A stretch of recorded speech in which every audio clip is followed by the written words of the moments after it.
Hi, this is Mrs. Payne. We are going to start talking about origins, which is part of Chapter 10. And we are going to specifically start with the history of origins, where these different beliefs came from. So this in YouTube will be the history of origins beliefs, part 1. Now, before we get going, you just need to realize that we cannot cover all of the different beliefs of origins. Throughout history, different cultures have had different explanations as to their creation and their beginnings. So we are just going to cover some of the main ones and the ones that are primarily part of our culture and potentially have people believing them. For example, the Iroquois Indians had the belief that the world was carried on the back of a tortoise, and I am guessing by this point in history not too many people believe that anymore. So there are similar ones like that that we're not going to cover. We are just covering some of the ones that lead up to Christian beliefs, as well as the ones that the majority of people around the world, at least through science, tend to tout or believe, which is the ideas of evolution. Okay. Starting back in history, for a really long time, it just got written down by Aristotle, the idea of fixity of a species. Fixity in this case, fixed does not mean that it was broken and you had to repair it. This type of fix is related to the idea of putting something in place and having it stay that way. Kind of an old-fashioned term of gluing something would be to affix it, to glue it, or to keep it the same. The idea being that all living things have remained unchanged since the beginning of time. It was believed before Aristotle, and it was believed after Aristotle. The idea basically being that if you had a cat at the creation of time, that what you would see today would be the exact same type of thing with, minor variations of appearance of the type of cat. But it would still be the same thing, just a different appearance of cat, not something new. After time had passed, you came up into the 1700s and you had the belief of speciation begin. And this is the belief written by Carolus Linnaeus, that a type of living thing has changed over time, but it keeps the same basic characteristics. This is the idea that in the past there was a cat of some kind, and there were differences within that population, and that over time, as those cats intermarried, bred, had offspring, that you end up with the different types of cats that you now see. They are all still cats. They still have all similar characteristics. You can look at them and you still think cat, but that there was not each individual type at the beginning of creation.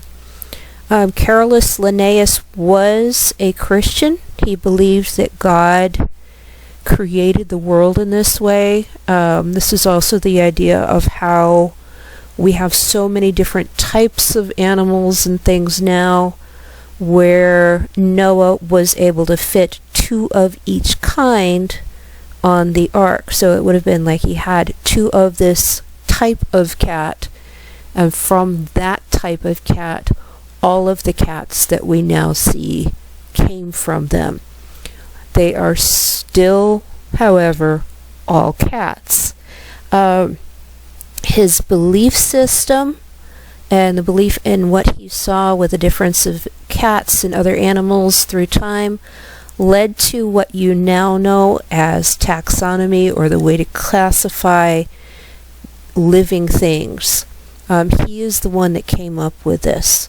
So a way to identify how they're all related. But he did say that you have it within a group. So that, the coyote, you can see, is labeled Canis latrans, and a wolf is Canis lupus. They are not the exact same animal, but if you look at them all, you think dog.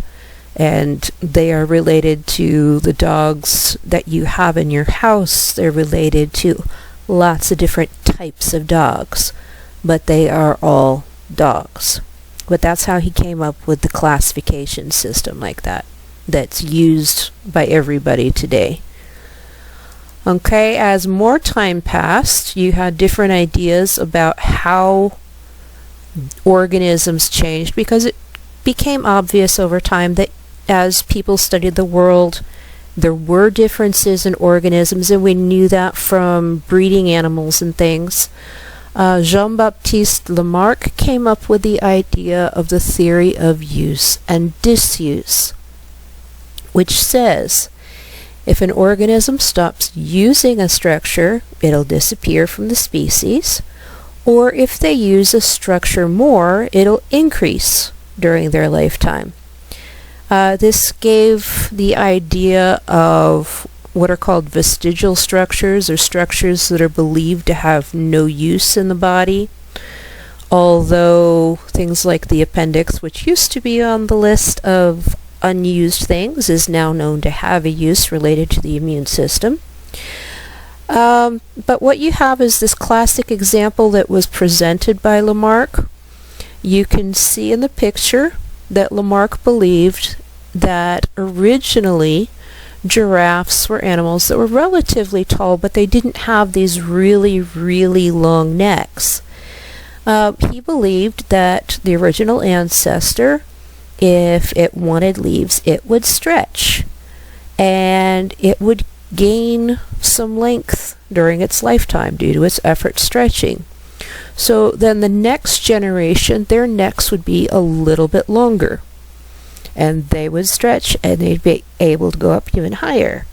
And then because their necks were a little bit longer, they would pass it on to the next generation and the next generation, and so on, until eventually you have a generation of giraffes which look like what we now see, which have the really long necks. And the only reason their necks don't get any longer is because they don't need them any longer. This led to a related theory by Lamarck that said the theory of inheritance of acquired characteristics, which states that if you get a trait during an organism's lifetime, it can be passed on to the next offspring. I am hoping you realize already that this is not generally the case. If a parent loses an arm or leg, their child is not going to be born missing an arm or a leg. And as you can see from the picture, just because one of the parents worked out and got strong does not mean that their child is going to be born incredibly strong. This would be somewhat absurd. Just because you learn something, you learn music in your lifetime, your child's born knowing music. However, in recent history, there became something known as epigenetics, which is a process that changes gene activity without changing the DNA. This can get kind of weird. There is limited cases of how this works, and this is the idea that they actually have studied and tested, don't really quite know how it all works, but that fearful memories actually got passed down through generations, and that the responses of the parents actually caused a difference in how their offspring reacted. They're guessing it has to do with the chemistry of the body, that when the mice were scared, it affected their DNA or their offspring in some manner before they were born. I put the link there if you want to go read the article. But let's just say epigenetics is the exception. It very seldom will happen, and there are no known cases in humans where a trait could be passed down without genetics. Okay, more time passed. We're getting close to some more modern ideas, and you had the idea of uniformitarianism, and you can see the root term in there of uniform, things being the same. This is the belief that things that are happening on the earth now have always been that way, and in exactly the same way, that there was never any change at a different rate, that there was never anything different, that everything happens the way it has always happened. Now, at first this might sound good, but we can tell that this is not the case. This was an idea presented by Charles Lyell. The idea being that if you have a gorge, as you can see, or a valley in the picture, that was carved by a river, that you should be able to tell how old the river is because you know how much water flow there is. That you should be able to date the rocks and things based on how long it takes for the water to erode through those layers. The difficulty with this belief system is that we know things are not always the same all the time. You have years where there is drought, you have